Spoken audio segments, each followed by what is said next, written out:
Bonjour à tous, cette petite vidéo pour commenter la correction des exercices numéros 26, 30 et 31, page 45-46 sur la préparation des solutions. Alors, on commence par le numéro 26. L'éosine est un colorant utilisé pour ses propriétés asséchantes. Les flacons disponibles en pharmacie contiennent un volume VM qui fait 2 ml d'une solution SM d'éosine. C'est ce petit flacon ici. De concentration en masse en éosine, Tm égale 20 g par litre. On verse le contenu d'un flacon d'éosine dans une fiole jaugée de volume 50 ml que l'on complète avec de l'eau jusqu'au trait de jauge. Et on note Tf, la concentration en masse de la solution que l'on appelle SF ainsi préparée. Bien. Donc, d'après ce texte, on comprend tout de suite qu'il s'agit d'une dilution.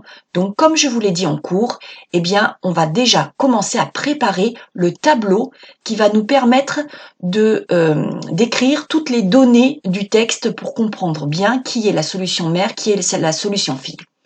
Donc, on écrit qu'on réalise une dilution.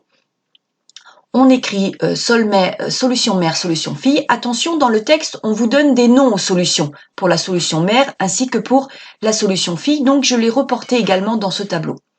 Puis, je complète avec toutes les données que l'on me traduit dans cet énoncé en respectant les notations imposées par le texte. Donc, voici le tableau ainsi préparé. Ensuite, je vous rappelle qu'il faut, pour utiliser ce tableau par la suite, eh bien, traduire ce qui se passe lors d'une dilution avec la phrase telle que vous l'avez apprise. Lors d'une dilution, la masse de soluté reste inchangée. Mathématiquement, ça se traduit par la masse de soluté dans la solution mère est égale à celle dans la solution fille. Ensuite, une fois que nous avons écrit ça, on écrit ce que c'est qu'une masse de soluté par rapport à la concentration. Je vous rappelle qu'une masse de soluté, c'est égal à la concentration en masse de ce soluté multipliée par le volume de la solution. Donc, pour la solution mère, cela se traduit par Tm fois Vm, concentration en masse fois volume dans la solution mère, qui est égal, on fait la même chose pour la fille, donc Tf égale Vf. Bien, une fois que nous avons fait ça, nous pouvons commencer à répondre aux questions. Donc ici, première question, identifier le soluté et le solvant de la solution SF. Donc il suffit de bien lire l'énoncé et puisqu'on parle de concentration en masse d'éosine, ça veut dire que le soluté est l'éosine et le solvant, on vous le dit ici, puisqu'on complète avec de l'eau, c'est que le solvant est l'eau. Donc, c'est une solution aqueuse. Deuxième question, comment se nomme la manipulation qui consiste à préparer la solution SF à partir de la solution SM, donc de la solution fille par rapport à la solution mère? On l'a dit tout à l'heure, il s'agit donc d'une dilution. Troisième question, calculer le facteur de dilution. Alors, on reprend la définition du facteur de dilution. On peut soit l'exprimer en fonction d'un rapport de concentration ou d'un rapport de volume. Bien, ici, nous n'avons pas les deux concentrations entre la mère et la fille. Donc, on va l'exprimer en fonction du rapport du volume. Je vous rappelle que F est toujours supérieur à 1. C'est donc toujours le grand volume sur le petit volume, c'est-à-dire le volume de la solution fille sur le volume de la solution mère. Je vous rappelle que le volume de la solution fille, c'est le volume de la fiole jaugée, et le volume de la solution mère, c'est le volume prélevé, donc par une pipette par exemple. Donc ici, nous avons ces deux volumes avec la même unité. On peut procéder au calcul et on trouve un facteur de dilution de 25. 3 chiffres significatifs au numérateur, 2 chiffres significatifs au dénominateur. On a donc bien ici un résultat avec 2 chiffres significatifs. Alors, que signifie ce résultat? Cela veut dire que la solution mère a été diluée 25 fois. Cela veut aussi dire que la solution mère est 25 fois plus concentrée que la solution fille. Quatrième question, on vous demande d'en déduire la concentration en masse de la solution fille, c'est-à-dire d'exprimer cette donnée ici qui nous est manquante. Eh bien, il y a deux méthodes. Première méthode, c'est d'utiliser le facteur de dilution. En effet, le facteur de dilution est aussi égal au rapport de la concentration mère, qui sera plus important que celui de la concentration en masse de la solution fille, puisque celle-ci a été diluée. Ici, notre inconnu, c'est TF, donc connaissant F, connaissant TM, on va exprimer dans un premier temps TF. Et donc TF s'exprime par TM sur grand F. Je peux donc procéder à l'application numérique. C'est égal à 20 sur 25, 2 chiffres significatifs au numérateur, 2 chiffres significatifs au dénominateur. Donc, 2 chiffres significatifs pour le résultat. C'est pour ça que j'écris non pas 0,8 mais 0,80, sachant que ce premier 0 ne compte pas dans les chiffres significatifs. Donc, voici quelle est la concentration en masse de la solution phi obtenue. Deuxième méthode, c'est d'utiliser la relation que nous avons précédemment écrite tout à l'heure, à savoir Tm fois Vm égale Tf fois Vf. En effet, nous connaissons toutes les valeurs sauf Tf que l'on va donc exprimer dans un premier temps. Cela donne Tf égale TmVm sur Vf. Le Tm est en grammes par litre, les deux volumes sont dans la même unité, donc je peux procéder au calcul sans faire de conversion. En effet, les millilitres ici, millilitres divisé par millilitres, vont se simplifier. J'aurai bien que des grammes par litre qui vont me rester pour le résultat. Donc, deux chiffres significatifs pour 20, deux chiffres significatifs pour 2,0, 3 chiffres significatifs pour 50, 2 et 3, le plus petit c'est 2, donc là encore, je donne le résultat à deux chiffres significatifs et bien sûr, je retrouve le même résultat que tout à l'heure, heureusement d'ailleurs. On passe au numéro 30. Alors, un lait est considéré comme frais si sa concentration en masse en acide lactique reste inférieure à 1,8 g par litre. Un échantillon de lait de volume 150 ml contient petit m égale 0,23 g d'acide lactique. On vous demande dans un premier temps de déterminer la concentration en masse en acide lactique de ce lait. Donc je réécris ici les données essentielles. Le lait est frais si sa concentration en masse en acide lactique reste inférieure à 8 g par litre. Vous pouvez l'écrire comme vous voulez, la concentration, soit T, soit Cm, comme je l'ai écrit ici, ça n'a aucune importance.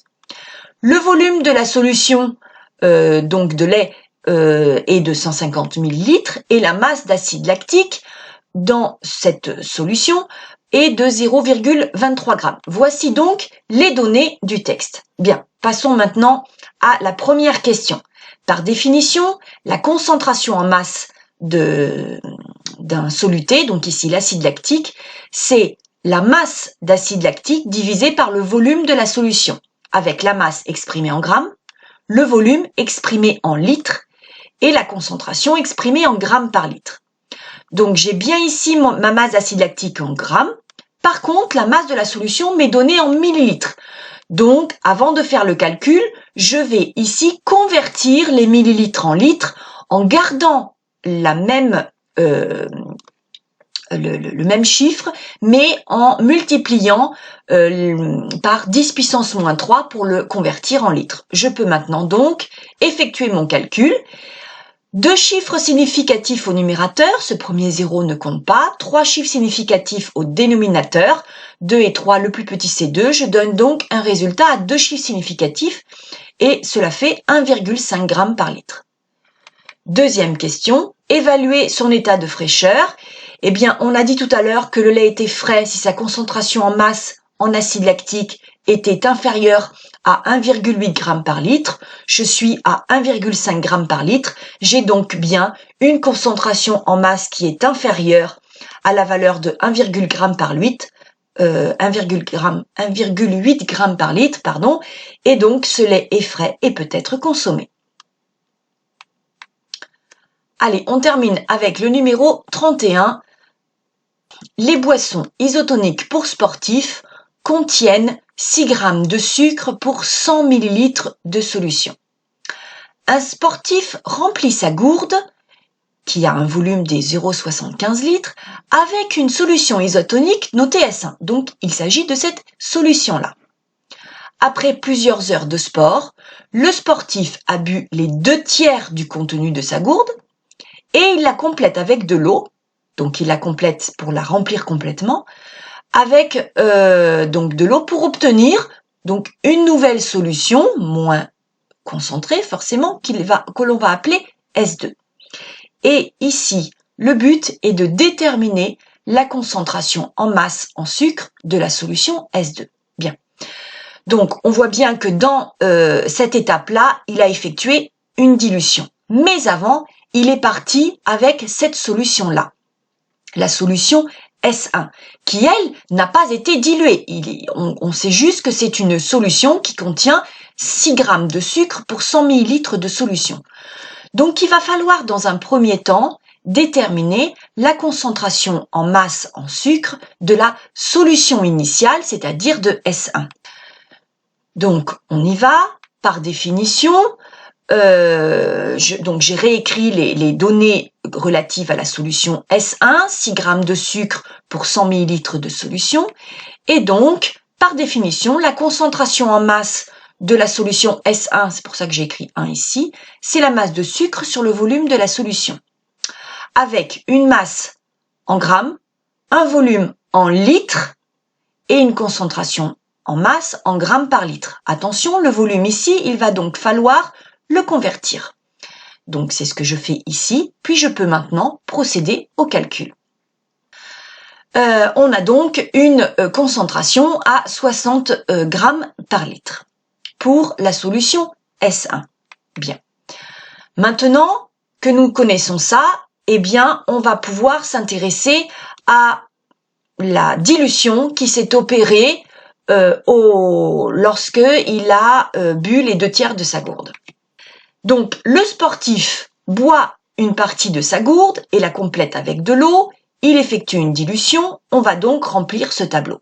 Attention, la solution mère, c'est S1, avec la concentration massique en sucre que nous avons calculée précédemment.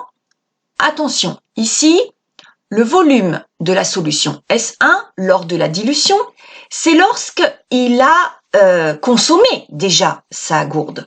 Or, on vous dit qu'il en a bu les 2/3. Donc, qu'est-ce qui reste comme solution initiale lorsqu'il en a bu les 2/3? Il reste le tiers de la gourde. Donc, ce qui reste au moment où il va procéder à la dilution, au moment où il va rajouter de l'eau, il ne reste plus qu'un tiers de la solution S1 dans sa gourde. Donc ici, il reste un tiers de la gourde. C'est-à-dire ici, puisque la gourde a une capacité de 0,75 litres, il reste un tiers de 0,75 litres, c'est-à-dire 0,25 litres. Voilà le volume initial contenant le soluté qu'il y a dans la gourde au moment où il va rajouter de l'eau. Donc, une fois qu'il a rajouté de l'eau, eh bien, on obtient ce qu'on appelle la solution fille, qu'ils ont appelée la solution S2. Alors, la concentration, on ne la connaît pas puisque c'est ce qu'on me demande. Par contre, le volume, quel est-il? Il a rempli la gourde jusqu'en haut. Donc, ici, c'est le volume de la gourde complète, à savoir 0,75 litres. Vérifiez bien, vous ne pouvez pas avoir un volume de solution mère plus grand que le volume de solution fille finale. D'accord? Bien, une fois que l'on a fait ça, eh bien, on écrit la phrase classique, à savoir, lors d'une dilution, la masse de soluté, qui est ici la masse de sucre, reste inchangée. Donc, la masse de sucre dans la solution mère est égale à la masse de sucre dans la solution fille. Ça se traduit par CM1 fois VM1 est égal à CM2 fois VM2. Je connais toutes les valeurs sauf CM2. Je vais donc pouvoir exprimer CM2 en fonction des autres grandeurs. Donc, je fais passer ici VM2 de l'autre côté du égal. Il passe donc sous la barre de fraction. Et je peux, puisque je n'ai pas besoin de faire de conversion ici, je peux effectuer le calcul et on obtient une nouvelle concentration de 20 grammes par litre, qui est bien sûr inférieure à la concentration de la solution mère. Voilà, nous avons donc répondu à la question. La nouvelle concentration de la solution fille, une fois qu'il a opéré cette dilution, est de 20 grammes par litre. J'espère que vous avez bien compris. N'hésitez pas à me poser des questions, soit au prochain cours, soit par mail. Et je vous dis à bientôt. Au revoir.